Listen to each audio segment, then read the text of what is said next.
Mas eu sou da época que o pessoal desconfiava de absolutamente tudo. E é impressionante ver como em relativamente pouco tempo mudou da água para o vinho, para confiança total e cega. E esse é um grande perigo que a gente pode falar um pouco mais. Na medida que a tecnologia está influenciada nos negócios das empresas e a dependência das companhias na tecnologia para a prestação de seus serviços, acaba sendo um campo super fértil para a exploração de ataques por parte de hackers e de golpes e etc. Então, assim, a gente depende fundamentalmente da nossa infraestrutura, dos nossos sistemas. Se alguém conseguir invadir os nossos sistemas e corromper os nossos sistemas, a gente para a operação. Isso vale para logística, evidentemente, mas vale para qualquer setor. Isso é vazamento de dados. Em algum lugar, alguém conseguiu seus dados. Né? Isso acontece com frequência, né? Com frequência. E no nosso caso, a gente tem dados sensíveis e que, de novo, não são nossos. Né? Então, eu tenho os dados do meu cliente, do cliente dele, conta, do cliente dele, o que ele está vendendo, por quanto ele está vendendo. Então, isso são informações que podem ser valiosas para alguém que está com más intenções. Além disso, a gente tem uma evolução muito grande recentemente no uso de tecnologia embarcada na logística. Então, os sistemas de telemetria, internet das coisas, se isto for hackeado, o cara pode assumir o controle num veículo. Por isso que a proteção é fundamental, a prevenção é fundamental. Então, esses padrões de procedimentos que eu mencionei, aliado, evidentemente, a depender do teu porte, do tamanho do risco que você carrega, o investimento em ferramentas, a gente tem que ser mais sofisticado do que os bandidos. Eles tentam ficar um passo à nossa frente. Nós temos que tentar ficar um passo à frente deles.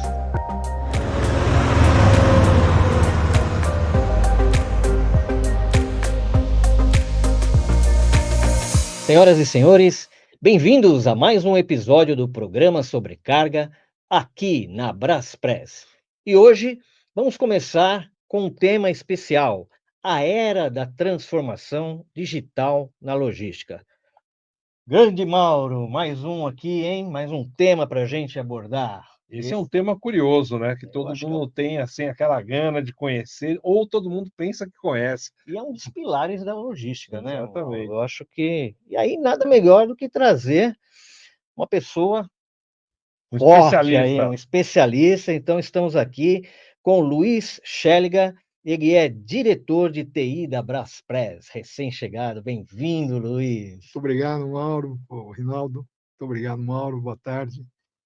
Estou chegando aqui na Braspress, trazendo uma bagagem aí de 45 anos na indústria de TI. Quase nada, né? Quase nada. Passei por poucas e boas. Aquela expressão de que quando eu cheguei por aqui tudo era mato, é verdade. Verdade. Você pegou no início Peguei mesmo, no início. literalmente no início. Tanto da adoção de tecnologia no Brasil, depois o boom dos bancos, a automação bancária, a internet, o internet banking, a transformação digital, a adoção massiva de tecnologia pelos mais variados setores. Agora eu estou aqui na Braspress a cargo de fazer uma transformação digital na companhia. Quando a gente fala de crise, sempre que a gente traz aqui um executivo, ele fala, a pior é a última. No caso de tecnologia de informação, você que passou por várias mudanças, não vai dizer que a última é a pior, mas qual que foi para você a mais desafiadora? Eu acho que o desafio maior que eu enfrentei, eu citaria dois, né? Um que tem origem na tecnologia propriamente dita, que foi o bug do milênio, né? Que, graças ao esforço concentrado de todos os técnicos de TI do planeta, ele não aconteceu, né? Então não houve. Só tinha um medo disso. Nossa, era horrível, era realmente um risco iminente, né? Então esse foi um desafio grande. Eu na época conduzi esse projeto num grande banco estrangeiro que eu trabalhava aqui. E o outro foi o início da adoção de internet e a adoção da internet nos negócios. Então, eu sou também um pioneiro do Internet Banking, e ali todo mundo tinha medo da internet, ao contrário do que a gente vê hoje, né? Todo mundo confia em absolutamente tudo que tem na tudo. internet, e é aí que mora o perigo, e é aí que Exatamente. as pessoas sofrem golpes diariamente, né? Mas eu sou da época que o pessoal desconfiava de absolutamente tudo, e é impressionante ver como em relativamente pouco tempo mudou da água para o vinho, para confiança total e cega.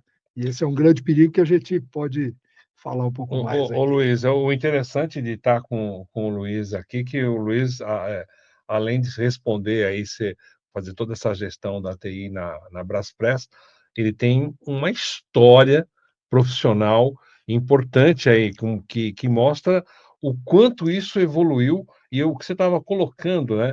E aí vai a minha pergunta, você colocou que no início eu também acompanhei isso, quando a gente estava aprendendo a mexer com computador Você e lembra da internet? não, é Discada. claro, claro. Barulhinho do Barulhinho modem. sinfônico, podia virar até meme, É, música com isso, né? E hoje a gente está com uma Né? pressa, né? Já. Não funciona. Mas a Impressionante. minha pergunta, é uma dúvida que eu tenho de verdade, é que antigamente a gente tinha as coisas no papel, na mão, as fotos vinham, a gente olhava álbum de foto, e aí você colocou um ponto interessante. Antigamente, a gente está falando de coisa de 25 anos, todo mundo desconfiava da internet, né? Parecia um negócio meio escuro. Hoje todo mundo confia plenamente e não só confia, como depende dela. exatamente. A minha pergunta é o seguinte: passamos pelo perigo total do bug do milênio, que também o pessoal, quem tem menos de 20 anos nem sabe o que é isso, Exato. né? Mas a gente passou por aquele susto na virada do milênio, do século, em 2000 foi aquele susto, mas tudo agora está na nuvem. Tudo está nessa tal de nuvem. Eu não sei, é possível saturar essa nuvem? Porque eu fico com muito receio, daqui uns 20 anos, Uma hora cara, vai ficar cheio. uma hora essa nuvem vai dar algum pau aí. O que vai acontecer quando essa nuvem colapsar? É. Não, realmente é assim, as coisas ficam cada vez mais etéreas, né? Cada vez mais difíceis de entender, é muito abstrato. Antes a gente tinha as coisas ali na mão, mesmo o nosso PC, né? Estava Sim, ali o e tal, tá, disquete, disquete, sim. o disco rígido Depois e veio tal. pendrive, Agora agora não tem não nada tem mais disso. nada disso, né? No celular mesmo a Tudo é gente nuvem. tá tudo na nuvem. E assim, Que nuvem é essa aí? Onde que a nuvem são é os grandes. infinita? É Não, o universo? a nuvem, na verdade, não tem nada de abstrato, não tem nada de etéreo. São grandes, enormes data centers espalhados ao redor do mundo. Isso seria a nuvem? Essa é a Tal da nuvem. nuvem? Pertencentes às grandes empresas de tecnologia. Então, você está no iPhone, por exemplo, você está usando o iCloud, que nada mais é do que um Uma parte de aplicativo, algum um computador. aparato de armazenamento Que que isso é pertence à físico. Apple Isso é e que físico. está em algum computador no mundo, mas Porque é físico. Não a tem nossa nada ideia na de, "Ô, nuvem, né? cara, onde que foi? Isso aí foi pro Não, não, universo, não. foi para o É que, espaço. é que a tecnologia que se denominou nuvem é porque você não sabe exatamente aonde está e está espalhado exatamente para diminuir o risco de você não ter a disponibilidade do Mas dado. tem uma redundância? Por exemplo, eu posso estar com. Totalmente, Tem em totalmente. outro. Cada dado nosso está em vários lugares ao Ah, mesmo tempo. isso. Então, falhou um, vai para o outro. Mas E você, que é um é assim que profissional de TI, funciona. você sabe onde está ou também é meio Não, mistério? não, a gente não Ninguém sabe. Sabe A que, gente não sabe. sabe que tem uma redundância segura. Quem sabe, de fato, ou quem controla isso, são os sistemas de cloud computing dos grandes fornecedores de tecnologia. Tem uns Apple, deuses do Olimpo aí. Apple, Google, Esses caras são os por aí deuses do vai. Olimpo, que eles controlam. É isso aí, é Se isso eles, aí.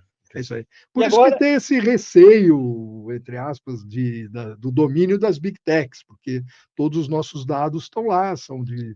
E aí tem que se regrar tudo isso, mas é uma evolução importante, não resta dúvida.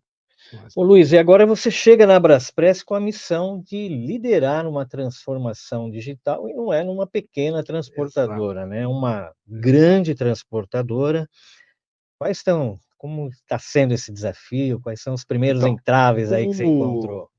não há Não entraves, há né? entrave. Na verdade, a gente tem o total apoio da alta gestão da companhia, quer dizer, a decisão de fazer essa transformação, de trazer um executivo do mercado para conduzir isso, foi do nosso presidente, o senhor Urbatan, e eu conto com o apoio total dele e de toda a diretoria.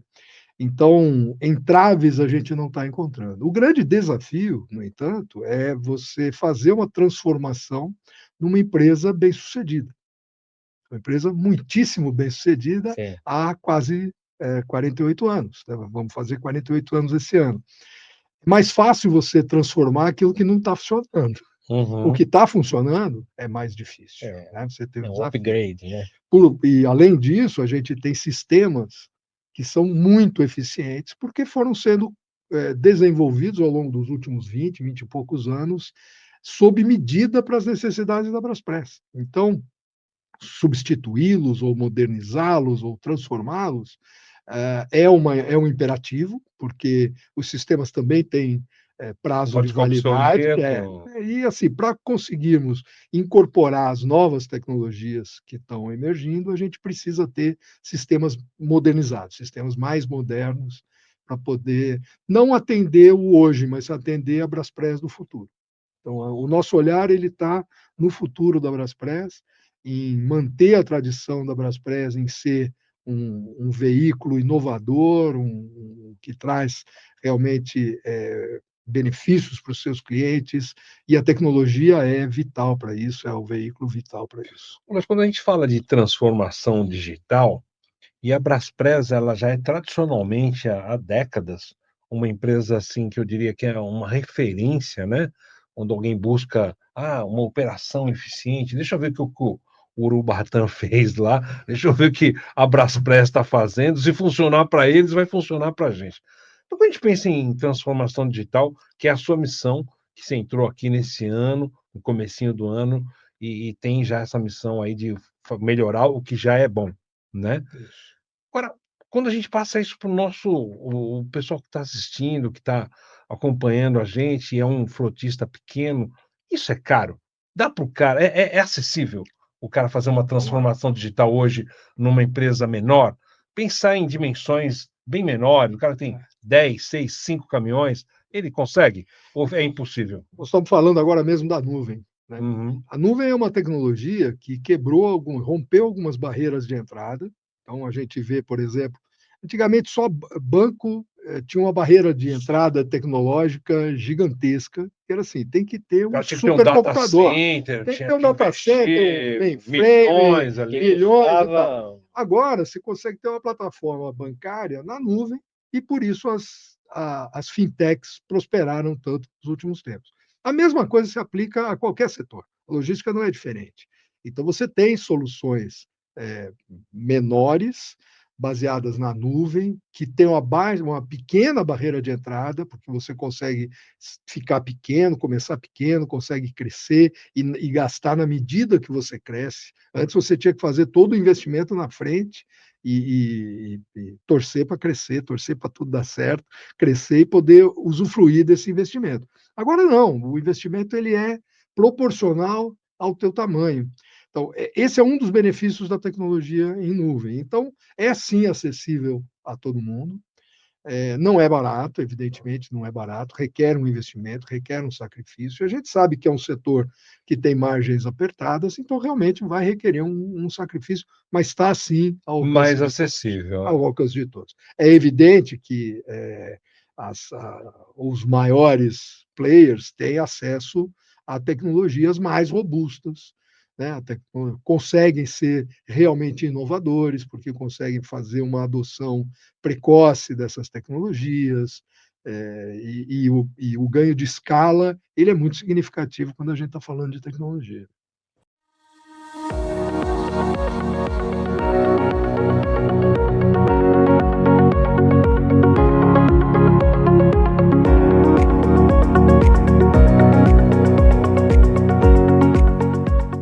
Como que a gente, com todas essas coisas da nuvem, essas informações todas, como que se defende de um ataque de hackers?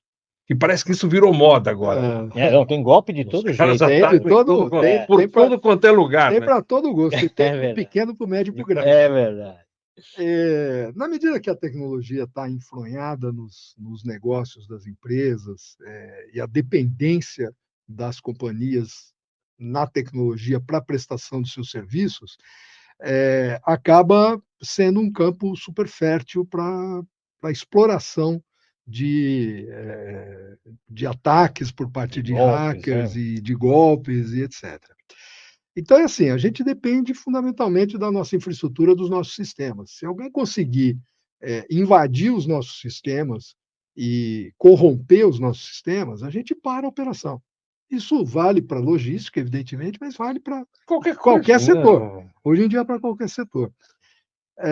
No setor de transporte especificamente, a gente tem algumas outras questões envolvidas que, assim, eu tenho dados sensíveis, eu transporto tudo que não é meu, eu transporto, né? Exatamente. Eu levo de um remetente para um destinatário, o que eu estou transportando não é meu, o dado não é meu, o bem não é meu, enfim, eu preciso manter a continuidade dos negócios, porque quando eu faço parte de uma cadeia produtiva, se eu parar a minha operação, eu estou deixando de carregar no remetente, estou empatando a É produção uma cadeia dele, de é prejuízo. uma cadeia de prejuízo.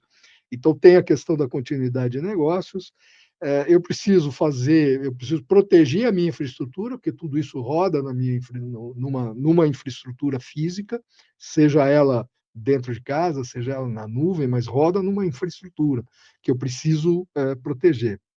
Além disso, a gente tem que estar conforme a vários padrões de legislação, regulamentação, segurança, etc.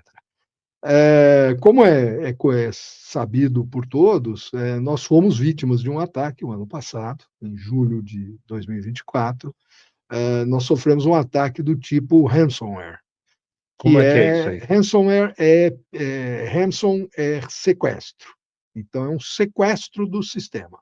Os hackers invadem a nossa infraestrutura e criptografam todos os nossos dados e só ele tem a senha para descriptografar. Então, um belo dia, a gente acorda de manhã, vai entrar no sistema, não tem sistema.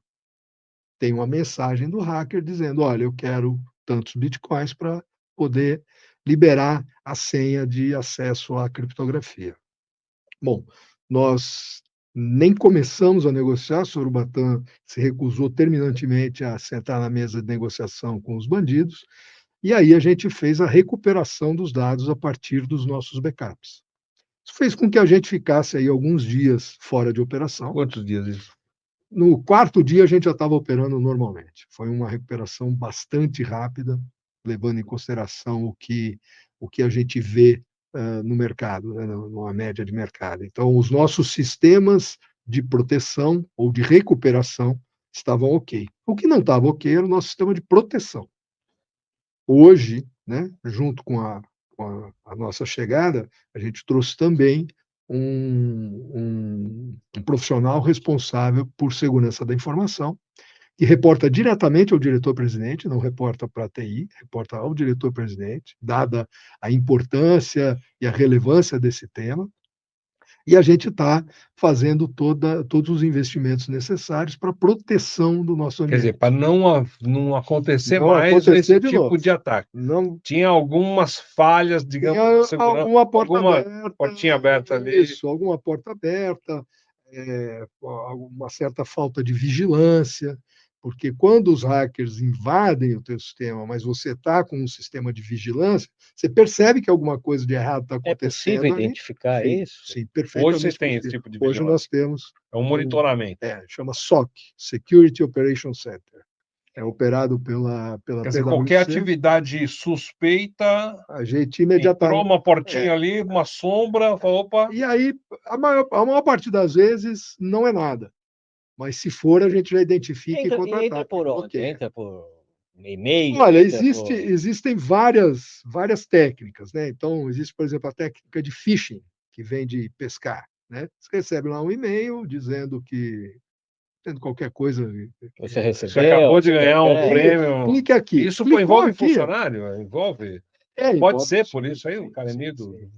sim. Mas você tem o phishing, né? Que é isso, é um e-mail que pode conter algum vírus ali dentro, e aí o vírus se instala na sua máquina, fica monitorando o que você faz, e acaba por descobrir suas credenciais, e aí você entra como, né, o hacker entra como se fosse você, né?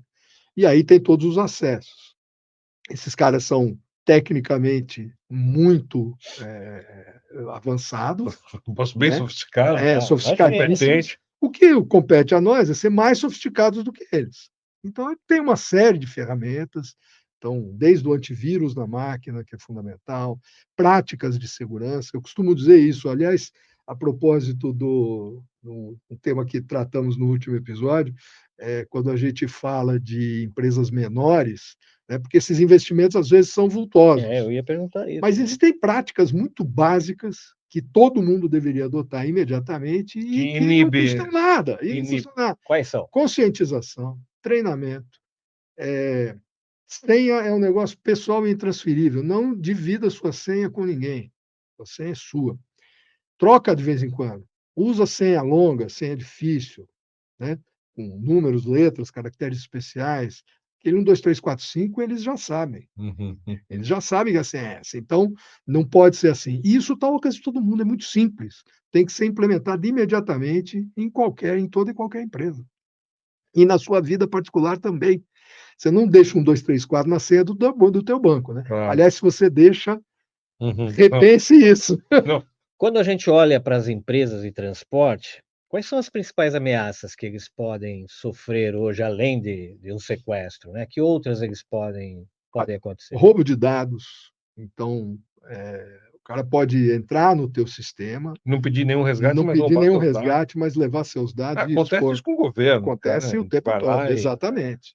Pega o CPF todo mundo. Isso, e começa a oferecer empréstimo consignado para quem é. Eu recebo ligação o tempo todo, ninguém sabe meu celular, que o cara Também. tem meu Todos nome. nós passamos por isso. Isso é vazamento de dados. Em algum lugar, alguém conseguiu seus dados. Né? Isso acontece com frequência, né? Frequência. E no nosso caso, a gente tem dados sensíveis e que, de novo, não são nossos. Né? Então, eu tenho os dados do meu cliente, do cliente dele, conta, do cliente dele, o que ele está vendendo, por quanto ele está vendendo. Então, isso são informações que podem ser valiosas para alguém que está com más intenções. Além disso, a gente tem uma evolução muito grande recentemente no uso de tecnologia embarcada na logística. Então, os sistemas de telemetria, internet das coisas, se isto for hackeado, o cara pode assumir o controle de um veículo. O cara pode mascarar, mudar uma rota, o cara pode mascarar os dados de alguma encomenda que esteja ali. Mas esse é um risco que vai ser as novas gerações vai ter que conviver com esse tipo de risco. Vai ter que se proteger contra isso. Né? Por isso que a proteção é fundamental, a prevenção é fundamental. Então, esses padrões de procedimentos que eu mencionei, aliado, evidentemente, a depender do teu porte, do tamanho do risco que você carrega, o investimento em ferramentas, a gente tem que ser mais sofisticados do que os bandidos. Eles tentam ficar um passo à nossa frente. Nós temos que tentar ficar um passo à frente deles. Essa questão, com toda essa segurança, o backup ainda é algo que tem que ser feito. É uma das... Ou seja, tudo que você faz, bota nessa nuvem mística, monstruosa, aí tem que ter alguma coisa guardada. Tem que ter um backup para você poder recuperar. Existe uma linha de estudiosos aí de segurança da informação que dizem o seguinte: olha, não é se você vai ser atacado, é quando você for atacado. Um dia alguém vai conseguir. Né? Então vamos partir do princípio que um dia alguém vai conseguir invadir. O que você faz? Corre para o backup. Essa é a resposta clássica. Muito bem. Obrigado, Luiz, por mais esse encontro, mais essa aula, né, Mauro, que serve para nós como... Muda a sua senha. Muda a sua senha. Sempre. Muito bem. Não usa 1, 2, 3, 4. Nunca. Né? Essa é a... Obrigado vocês por mais uma vez estar conosco. E semana que vem estamos de novo com o Luiz aqui, com mais informações sobre tecnologia da informação.